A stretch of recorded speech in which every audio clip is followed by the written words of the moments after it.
This episode is sponsored by Evolve Bootcamp, my outdoor functional fitness program that delivers a sense of warmth, friendliness, and spirit, along with butt-kicking, hellishly fun-filled workouts that embody a caring attitude, evoking the idea everybody that exercises outside has no boundaries and naturally evolves. Class begins at 6 a.m. Monday, Wednesday, and Friday, winter, spring, summer, and fall. Mention this podcast and come by for a trial class at the Boston Common if you dare. Welcome to the Evolve WMMA podcast featuring the greatest upcoming female fighters on the planet.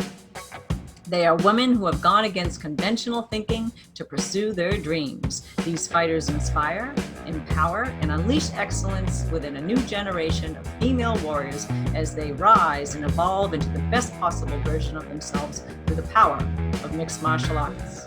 Hey, hey, hey, this is Evolve WMMA, and I'm your host, Shelly Devine. We're well past Women's International Day, and I don't know about you, but that weekend of fights between Invicta's Phoenix Series 3 and UFC 248, I mean, the fights during those shows left me blown away by women's MMA and how they reminded me so much of what got me interested in mixed martial arts in the first place. I don't know if you remember back in the day when the Gracies fought tournament style, or maybe one of those fights that, you know, when Tough was starting out and the UFC was struggling, that one fight between Forrest Griffin and Stephan Bonner.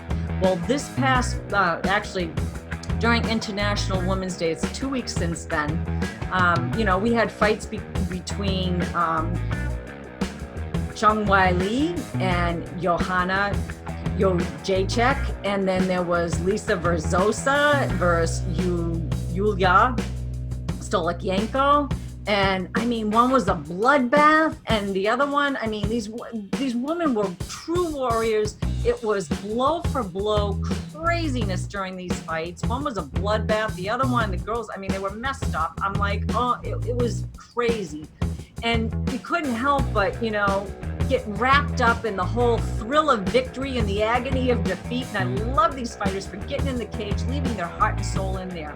And during that Phoenix Series 3, we had a bunch of great fights on Invicta's card there. And we have one of the ladies that participated, a local fighter from New England, someone I've had on the show a few times, and I'd like to welcome her back, is Kerri Kenneson. Hey, Kerri, welcome back. How you doing? Hi. You good? How are you, Shelly? Back home. Yep.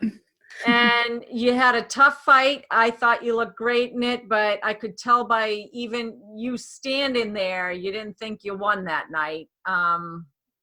Yeah. Yeah. It was. Yeah. I think I could have pulled it off at the end if maybe I was going for the choke at the end because I knew like I had to finish it. I knew it wasn't a great round, and I think maybe if I did some ground and pound at the end when I was in mount instead of going for the choke, maybe I could have swayed the judges a little bit. But yeah, it was not an on night for me. I was feeling off for a few different reasons. I'm not one to make excuses, but yeah, I woke up sick that day. And and I couldn't breathe very well in the fight. I was exhausted. It was like a really awful feeling. And then having to step in the cage, you were like the first bout. For anybody that didn't see the Invicta Phoenix Series 3, Kerri faced Serena DeJesus.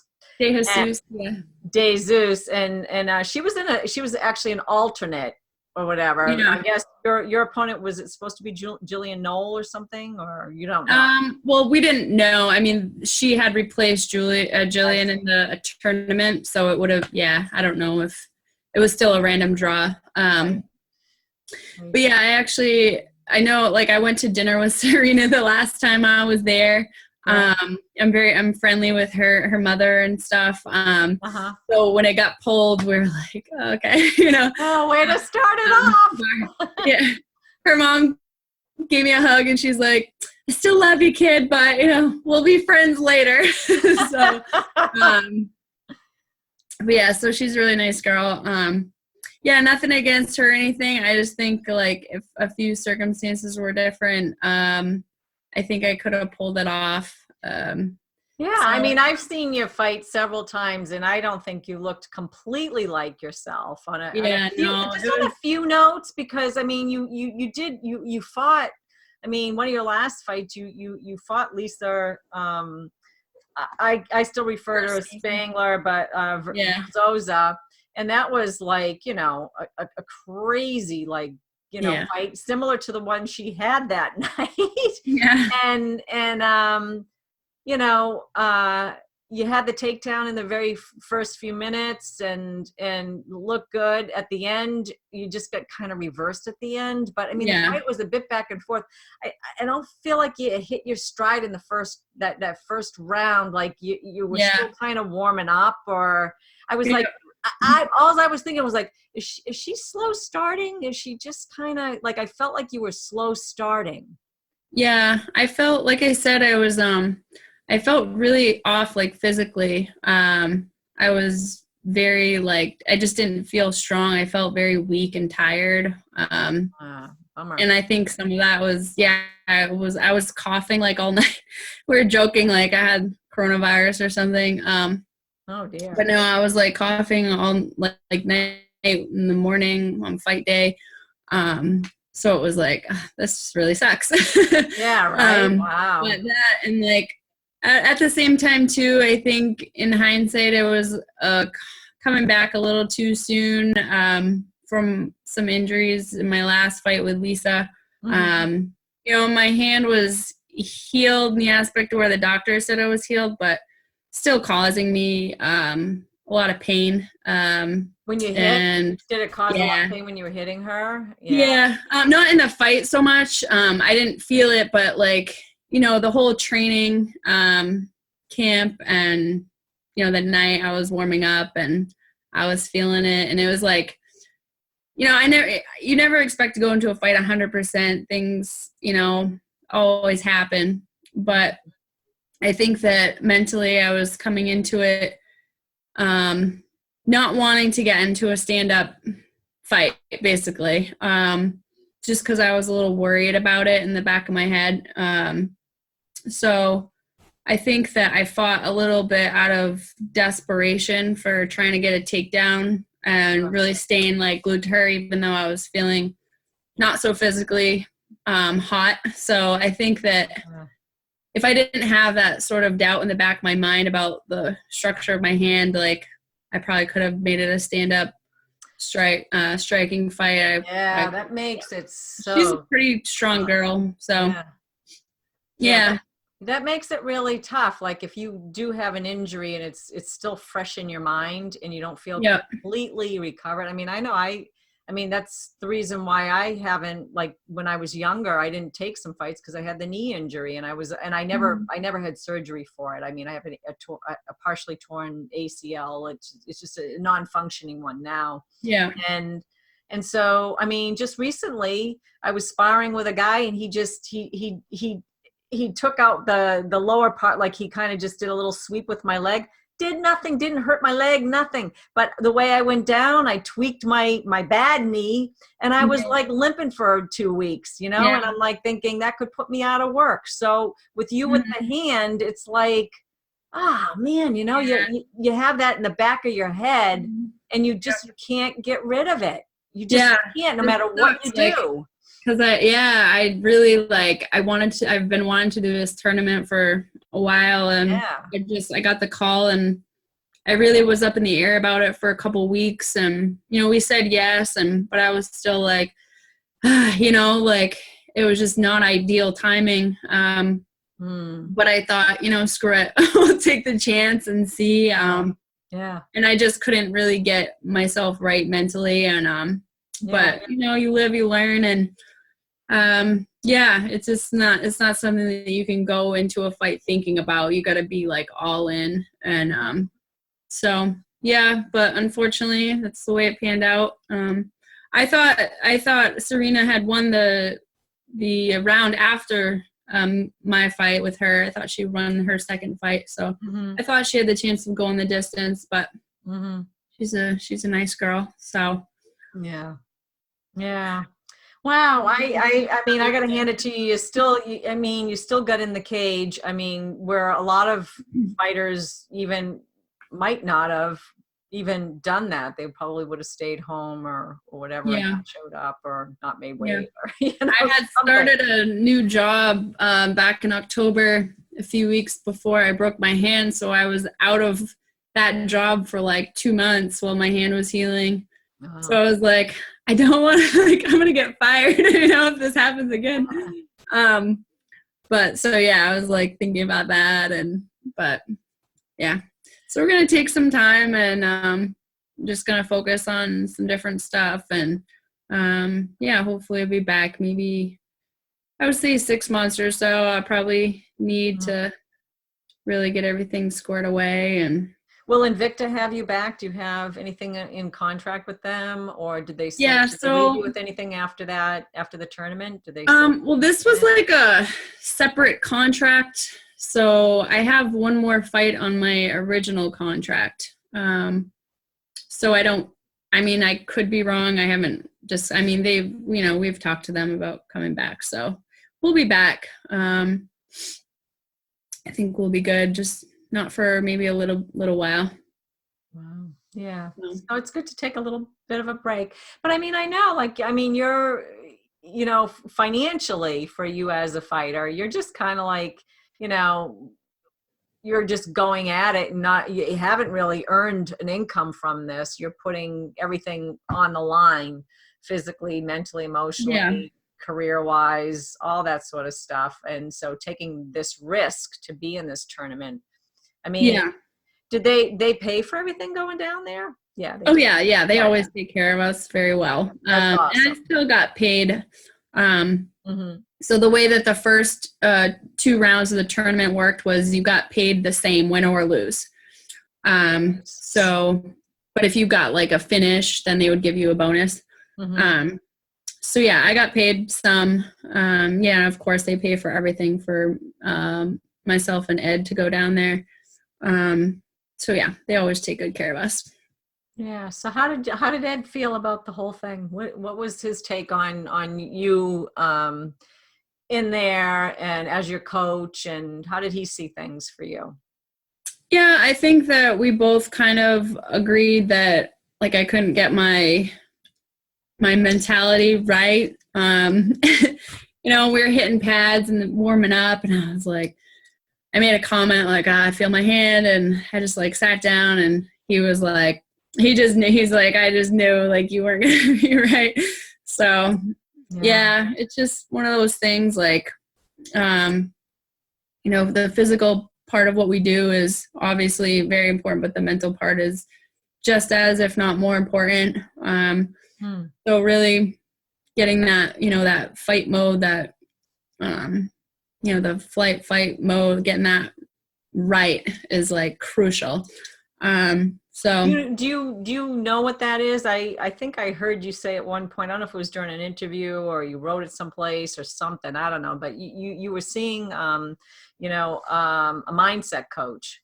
Yeah. And can you give us some background into that? Because I know that was after you've had 2 losses, and I know they were tough battles, those fights. I mean, they were like so close.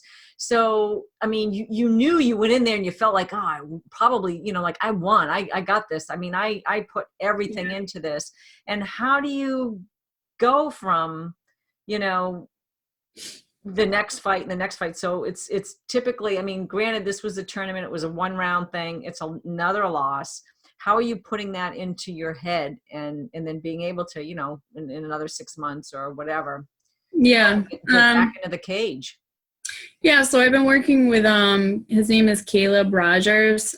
He's an awesome guy. It's called the Mental Sensei on Instagram.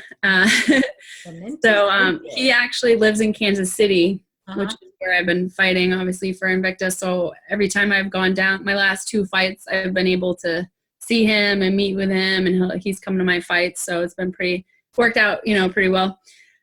So yeah, we've been working a lot. I've been working with him for a year. I've been talking to him every other week, and then in fight camps every week. So my last fight with Lisa, I think I was probably the best I've ever been mentally. I think that showed, and I was, I had a great fight. I think that I was more proud of, it was a loss, but I was still proud of my fight. So it was an easier loss for me, opposed to the fight before that. And this one, I think, there was a lot of factors, and things that I'm not even, I won't go into, but there was a lot of stuff with this one that was just like not good, for me. But I think that, there's so much that goes into fighting that you really have to focus on that mental aspect. And we've done he's helped me so much. I have a notebook full of crap that we talk about every day, every week. We do, crazy stuff, just trying to get into this mentality, taking cold showers, just doing all sorts of stuff. So yeah, I think that I recommend it for everybody, and I've passed them on to a couple of guys at the gym. It's just great for life in general too. So to really just better yourself. So I think that coming off of 2 now it's 2, and this one doesn't really count. It doesn't count towards my record, but it's still it's psychological. It's a psychological thing. Yeah. Yeah, it's been tough. I'll be honest. I went through a very long streak of winning, since 2015 really. And then, so this has been my longest and toughest couple of years, for me career-wise. So the pressure just keeps adding on, after every loss. So, yeah. But I think my last fight, like I said, even though it was a loss, showed, what I'm capable of. So I think that once I get past these injuries, get to a better physical state, so I can be, close to 100% as I can, it'll make a big difference for me. So yeah, we're working on it. Yeah, for sure. I can see that. I mean, it shows that you're definitely, got what it takes to be there and to be competitive against the best. Yeah. The top tier fighters. I mean, you have proven that you've stood some ground with, I'm just saying, Lisa, Verzosa, I mean, you stood ground with her. She had a tough fight, went 4 or 5 rounds. That same weekend, I don't know if you saw that fight, but I was I watched it live. We hung around and finished all the fights after my fight. So, it's a crazy fight. She's a tough ass girl. Yeah, no kidding, right? How about that cut? Yeah. I wasn't sure. I was I was watching, and I thought she probably could have pulled it off. Yeah, I did too. It was a split decision. So close fight. Her poor face, though. Oh God. Yeah, can you imagine? I was like, oh, that's really. I'm like, I hope she had a cosmetic surgeon or whatever to go in and do the teeth. Oh, I think they just sewed that back together in the back of the arena, I believe. So. Oh, well, she's got to go back and have some, lots of little teeny, every one of her fights. She got cut in my fight with her. She got a really pretty good gash, but that was pretty. It was gnarly, man. Really gnarly. Yeah. I mean, that was woo. Yeah, and in person, it was every punch you could see the blood was just flying everywhere, and yeah. Wow. Yeah, that was a gnarly fight. Yeah, it was an awesome fight. I mean, there was a lot of great fights that night, but that one just sticks out because there was just so much blood, I think, Your Yeah. fight was awesome too. The other, what's her name that won it, Tanisha Tenet.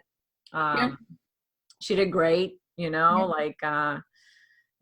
performed well. But The girl that she had was it Taylor Guardado or whatever? She hadn't fought in like 8 years.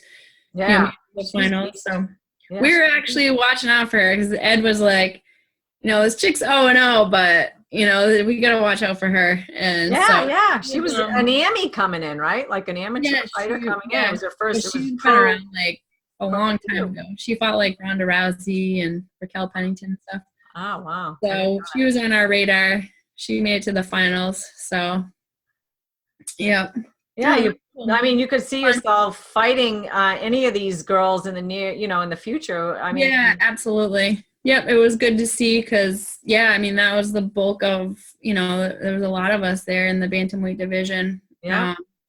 I was, the veteran as far as record goes there.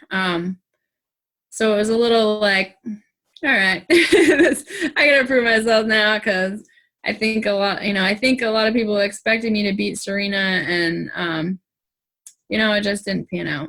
So yeah, I think that, I think I could potentially be fighting any of them at some point soon. So it was good to see, and it was fun to be a part of it. It was pretty cool, like production wise, like the little like spinny thing they had us on. We looked like avatars and stuff. They were showing them like when we did our walkthrough, and they were like spinning us around on the screen, and I was like, I feel like we look like video game avatars. You did. Yeah, it was pretty cool. yeah. It is cool. Did you have fun with their whole media day? Where you look like you're having a blast, having pictures taken. Yeah, and everything. it's always a fun day. It's like the day before weigh-ins, so it gives us something fun to do while we're sucking weight. And right. All the media people there are fun to work with, and they're really they're good people. They're always the same people there, and I'm getting to know everybody there, and so it's fun. It's cool. We get they always hook us up with a goodie bag, and I got a pretty sweet like Invicta duffel bag backpack thing this time. So wow, I'm jealous. Yeah, they always treat us really well. I want one. I know. I got to get some posters. I'm starting to do like a little decorating in the back here. I actually have another poster I got to get. I should send you. I got some like smaller poster. They're like maybe like 1.5 feet or something like that. I can send you one of those. Oh, make sure it's signed. Yeah, I will. Yeah. I'm like, I actually bought 3. I have like the Gina Carano and versus Cyborg. I have that little poster. I have that one back here. It's like a little one. There you go. That's signed. And then I have the first UFC 157 with Ronda. And then I have one with her, a big one with her and Misha. And so I want to get the Invicta. I got to get some Invicta ones going. Yeah. If you want, let me know. I have the little ones that are like, 5x7, and then I have a slightly bigger one. Yeah, if you're on it, yeah, I'm on it. Yeah. Totally. They give me the big one, but we only get one of those. So yeah, that's cool. Yes, I definitely. I'll purchase it or whatever. No. Yeah, you've always. Yeah, that'd be cool. So I've been kind of like, I want to get this like my little kind of like thing going here and behind me, so I have my decor going for this podcast and stuff. There you go. My new little goal. But the backpack sounds awesome. Getting bling from Invicta sounds good. I know sometimes they give away gloves or something like that on Well, we always come home with our gloves, and now they have Invicta written on them. The first couple of times they fought for them, they just were plain, the brand ones, but now they're Invicta branded, so they're pretty cool.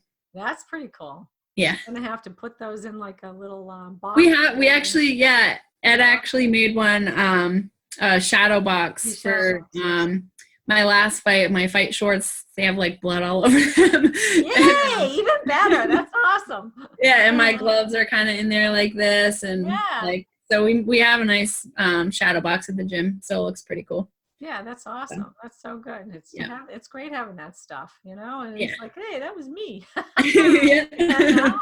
I know. And Show my people go kids and by and I grandkids one remember day. her. Grandma was a badass one day, back in the day. Exactly. So, Exactly. So yeah. did you see UFC 248? Did you see the No, I was and actually traveling home that day. I was on the plane. Yeah, I got home at like midnight, and then like I didn't get it. oh man, Johanna, But everything I crazy know fight. I'm waiting for the fight to come out somewhere. Yeah, and I gotta watch it. So One of the best fights I've seen in a long time. I was like, wow, it was amazing. I mean everybody was raving about it, and it was just such a good, like the whole weekend for women's fights was such a great, um eye opener or whatever. I mean, like just for women in general, like and that fight, yeah, there was some great weekend. It was an awesome weekend. Much more exciting than the men. For sure. Yeah, you have no idea because if you didn't watch the main event on the I know. UFC, I was on Twitter. Brutal. I was on the worst Twitter fight I've ever seen. When I got home, and there was like all these people. The Twitter was blowing up about people like, they're like, oh, when it's like a thing of them just like standing there, and it's like, oh, when your controller gets disconnected from like your video game or something, Yeah. But yeah, I'm really excited. I gotta watch that fight with Johanna. But again, her poor face. Oh my God. Yeah. It's a good, you should watch it at the gym with, your mates there. You guys got like that nice little sit up at the gym, like hang around, get the popcorn and just kick back. You'll probably want to watch the fight a couple times. Actually, it's real. I actually want to go back and see if I can get it on ESPN or whatever and see if I can watch it. Cause it was crazy good. Like the stand up was really, banging back and forth every round. It was like they were, they came out blasting every single round.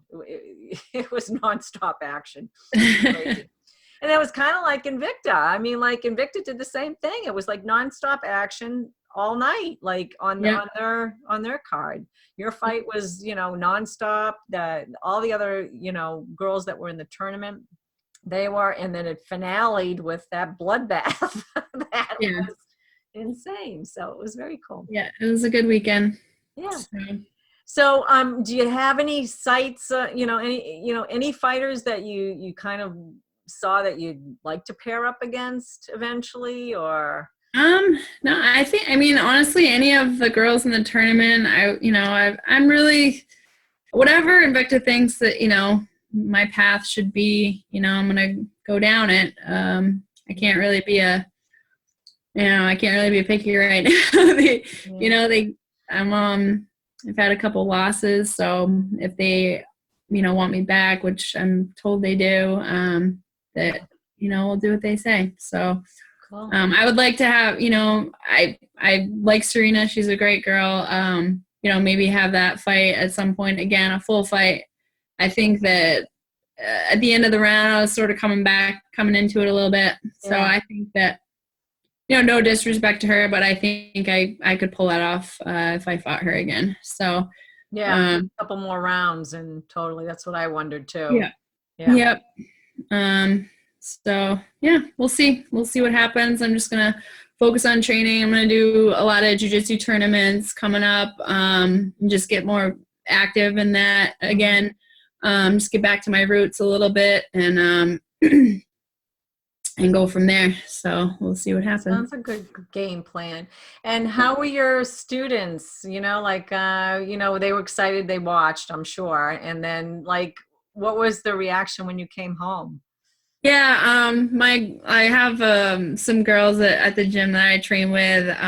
They're my girls, and they all watch it together, and they were so excited all week. And yeah, they were, of course, everyone just said they're proud of me. And I came home to, it was a shitty week too. I found out my dog has cancer too. So I came home, found that out, and so I got some flowers, and I got some, some well wishes, and everyone's everyone is very supportive at the gym, and I got a great group of people around me that want nothing but the best. So we're gonna work together, and we're gonna get some wins back. Yeah, sorry about your dog. I did see that on your Facebook page. That was raw. That's rough. Yeah, I knew about it before my fight. Well, like I knew it was, most likely that's what it was. So I kind of had, that a few days before I left, and it was just kind of like had to put it in the back of my mind. But so yeah.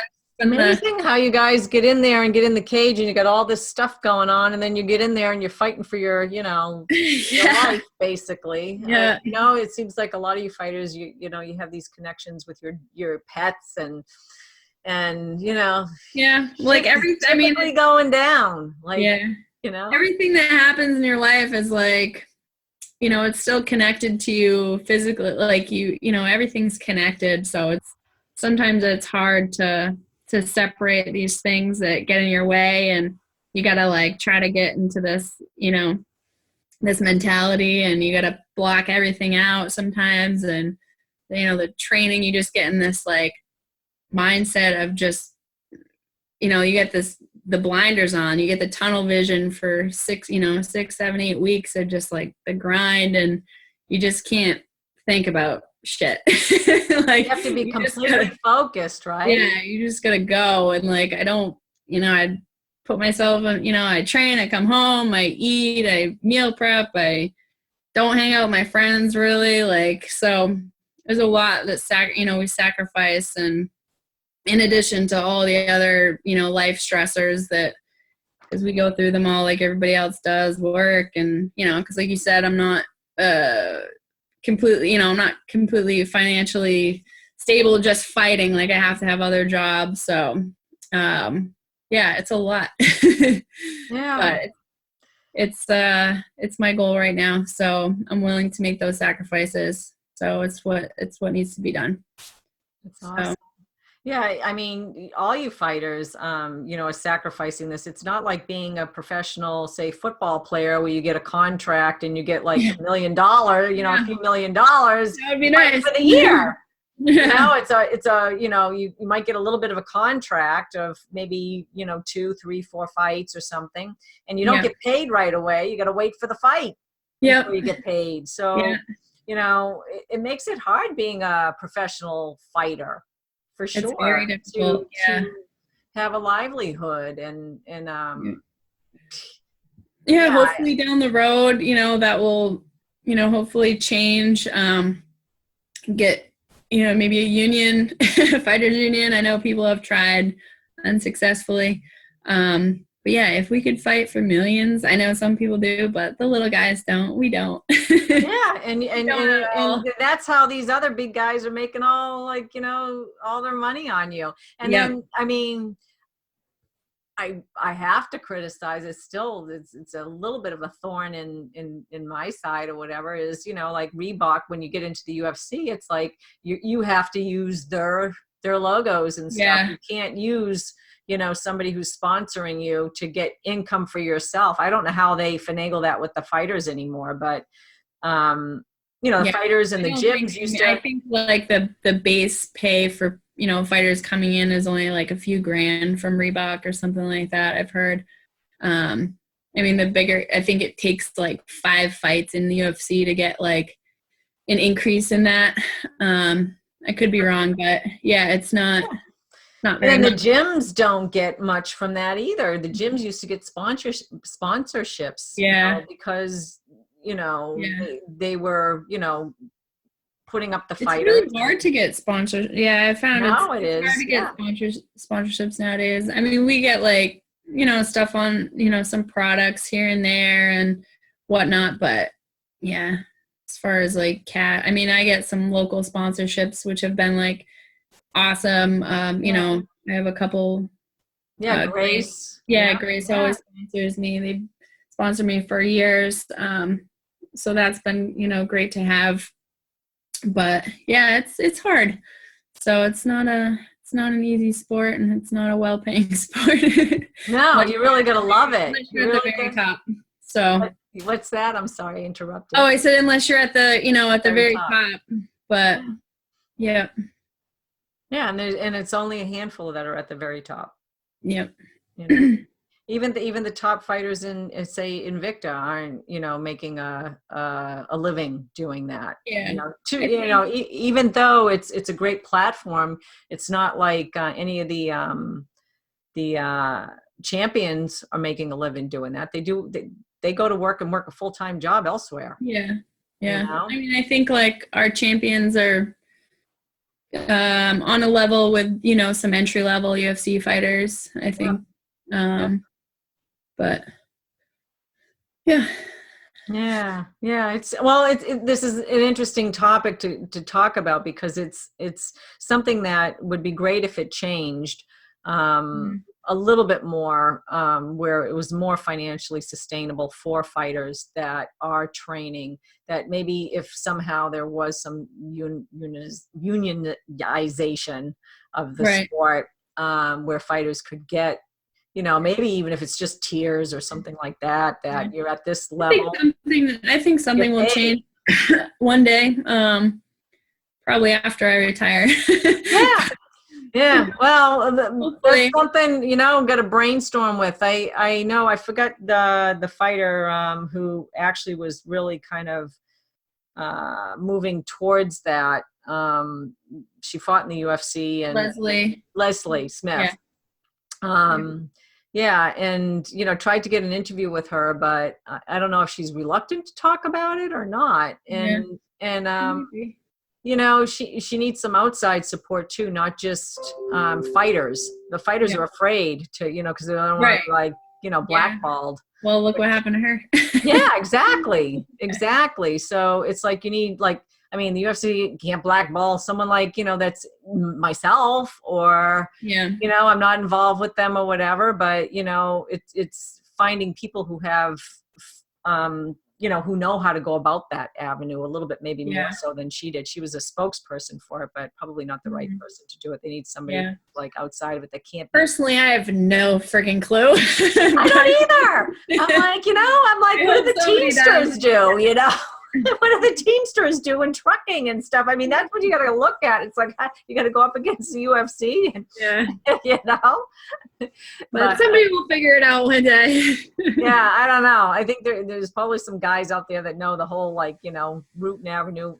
That's not my mental thinking, my mental forte at all. Obviously, I'm like, I wouldn't be able to do it, but it would be nice to see it done because I always feel for you. I know, even what's her name? Roxanne Modafari. She's spoken a teeny bit about it, or written a teeny bit about it.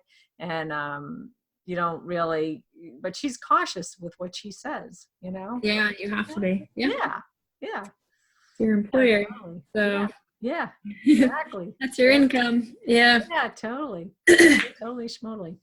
All right. Excuse me. So I had some fun questions, but I think I don't even know. I was like, I got to go listen to some of the other podcasts that I've done. I'm like, maybe I asked her these already, but this one is if you had anybody that you could fight, past, present, somebody who's even dead, who would it be? Okay. Maybe Gina Carano. Ooh, wow. I like her. Yeah. She's very pretty. Yeah, I know. She's great. So yeah, that would draw a lot of good attention. Yeah, for sure. Well, and she's how many weight classes above you? 2 weight classes above you? One. Was she 145? I think so, 145. Yeah. I think she could be a 135 fighter. Yeah. But I'd go up. It's fine. Put some muscle on. That would be fine. That would probably be a lot of stand-up for you. Yeah. Probably some stand-up. She was big in the Muay Thai. She's a great kickboxer. Wow, that would be good. I was hoping I'd see her back over the years, but no, not happening. I know. Is she your favorite fighter? No, I don't. No, I don't really. For females, I don't really have a fave. My all-time favorite is George St. Pierre. Ah, okay. And that's I've why you always- wanted to go to his gym. Yeah. Did we talk about that? Yeah. Well, I didn't know that piece of it. I didn't know you had a crush on him. Oh yeah. Yeah. Anybody who knows me knows that. Oh, Yeah. oh, wow. He's my dude. Very cool. But no, yeah, I'm hoping still to go up there. I was probably going to go up this spring and get some training in up there. That would be good. So, Take yeah, it's not pictures. too far away. Get a picture with you and George. Yeah, I'm just going to make sure he's there. He's not traveling the world or something. Right, So right. I'll look on his Instagram before I go up. Definitely. He teaches up there, like, I think 1 day a week. So I gotta make it to one of his classes. Yeah, that would be awesome. Yeah, he would be amazing to learn from, I would suspect, Yes. like just really spend some time. Yes, with it would be. Right? Yeah, very cool. And then maybe one of the last questions will be, which fighter do you love to hate? I love to hate. I think that, so probably Ronda Rousey. Like, I know she's not in the scene anymore, but like I loved her when I first started because she inspired me. Well, she did that for a lot of people. I think she was amazing for the sport. Everybody knows that. Mm-hmm. But I just don't like her, her attitude or her mentality. Like, I don't know how much of it's for show or whatever. But she's always just kind of bugged me. But I love her for what she did for the sport. So there's a love-hate relationship there. Very good then. Very good. She has a lot of people that are on both sides of the coin there. Love her or hate her. I always loved her, but I even liked her attitude because I always thought it was show. I think deep down, she just she knew what to do to get shit done, and she just went out there and did it. And then I think she had a little bit of an ego thing too, but that's okay. That's okay. And she started something else. She's able to create, and go into 2 different arenas and still earn crazy income and do well for herself. Yeah, she knew how to do well for herself. So yeah. She's a model to watch, like for money making, like it's in stardom or, like being that, have that it factor that they talked about way. Yeah, absolutely. Yeah. Where people really have that visceral, I hate her or I love her, or both, or, like I started out loving her, now I don't like her and whatever. Yeah. So it's kind of, that's a good pick. Yeah, for sure. Well, listen, do you have any shout outs that you like to give? We already said Grace, like that's a limbo service, right? And yes. Yeah. They're based out of the Manchester area. Yeah. So yeah, definitely them. Beacon Adjustment always helps me out. Auto Wholesalers of Hooksett. Cameron Chiropractic, which is in Londonderry. He's amazing. Gives like the best deep tissue, like what are they called? Pressure point. I don't know if you call them pressure point massages, but basically he puts his elbow into places that hurts a lot, but makes you feel amazing after. Trigger point massages. Trigger points, yeah. And adjustments and the cryo there. He always hooks me up during my fight camps, which is like the best part of fight camps. So, and of course, everyone at the gym who's helped me along the way. So. Awesome. Well, thanks for sharing. And hopefully Combat Zone coming up stays intact with everything going on because they have Nick Alley fighting and Amanda Ferreira is doing a kickboxing fight from my gym. So awesome. She's my girl. He's my boy. Hopefully they don't cancel that. Because of the coronavirus. Yes, that darn well, everything's being canceled, so we'll see. But when is that? When is the Combat Zone? It's the 10th, I think. Of April. Or it's 4 weeks out. So what is that? 1, 2, 3. Yeah, I think it's the 10th. Okay. Yeah, cool. Well, yeah, Combat Zone. If you're in New England and you want to go see fights, and hopefully this coronavirus 4 weeks away, if you quarantine now, it'll kill it in this area and we'll all be all set. So don't go out anywhere until then. Yeah. We're closing the gym for a week or 2. So I guess it was the right choice to make. So Yeah, a lot of places are doing that. I thought it was funny. I don't know what I don't know what fight it must have been after the fights with Jin Fry or whatever. It was the Invicta, probably the first one of the year or whatever, and everybody was sick after that. yeah. And I was like, was that coronavirus? You know, like, did they not know that they had it or something? It's funny because I talked to Serena too, like the day after I got home, and she got sick the day after the fights. Yeah. And like everybody was sick, and so I'm like, maybe I had it. I don't know. I'm still like I haven't been doing anything for the last week. I haven't worked. I haven't worked out. I've just been kind of a lazy bum. So just getting over this, and yeah, that's about it. Well, I'm happy that you were able to come on to the show. I want to thank you again. And it was fun interviewing you up at your gym. I love the setup. It was awesome. Yeah, so I want to thanks again for that, and your coach, Ed Carr, and your team up there. It was really great. You're always welcome up there. I appreciate it. Yeah, if anything comes up, just let me know. I'll probably know anyways. I usually see stuff online, but if anything should come up or anytime you want to come on, let me know, because I'd love to have you, Kerri. And good luck to your team come whatever, April 10th at Combat Zone. That would be awesome. Awesome. Thank you so much, Lily. All right. You're welcome. Bye-bye. All right. Bye. I'd like to thank Kerri Kenneson for coming on to the show. It was really great having her back. If you'd like to learn more about her, you can go ahead and listen to episode 18, 3 Keys to Her Success, or episode 49, Getting Her Fire Back. And if you like the episode, please leave a review, because it helps people find the show. And mention Kerri on how she might have inspired or motivated you. If you like what you heard today and are eager to hear more, never miss an episode of Evolve WMMA by remembering to subscribe, download on iTunes, or you can find us at Podomatic or Spotify at Evolve Women's MMA. Or, if you prefer to watch, you can find a new episode on YouTube at Women's MMA. And lastly, if nothing else, you can simply follow us at facebook.com/ILoveWMMA. This is Shelley Devine. Until next time, thanks for listening.